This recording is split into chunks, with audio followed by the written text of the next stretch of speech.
Okay, chapter 3.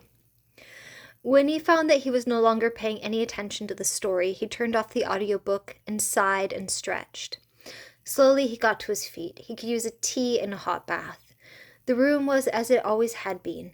He could feel the couch behind his legs. He knew he could kick it if he wanted to. It was that close. He knew the way to the kitchen. To his left was a low table that he often forgot about and banged his shins on. As far as he knew, it was still there. Something was wrong, though. Something had caught his eye. There, in the corner, unmoving yet seemingly attentive, was a gathered shape, gray with two bright eyes rapidly scanning. Oliver couldn't stop staring. It felt so real, like the most real thing in the room, even though he knew it was just his brain playing tricks on him. It pulled his attention away from the rest of the room, and he couldn't bring himself to look away. His heart was racing, and his head felt like it was in a tunnel. He focused on taking deep breaths and reminded himself that he knew how to deal with this.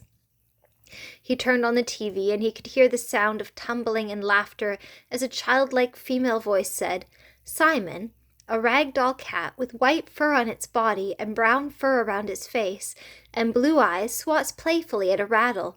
Junie, his sister, who has brown fur on her body and face and just a bit of white fur around her collar, crouches and then pounces, attacking the rattle.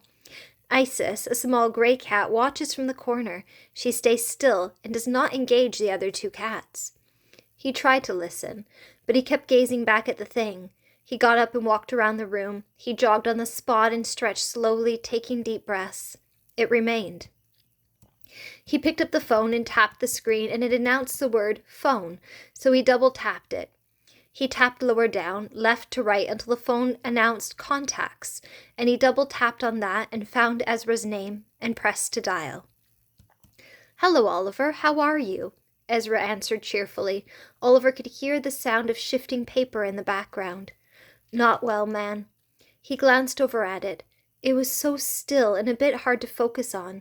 The edges were fuzzy and ill-defined, but the eyes shone out of the gray mist, staring him down.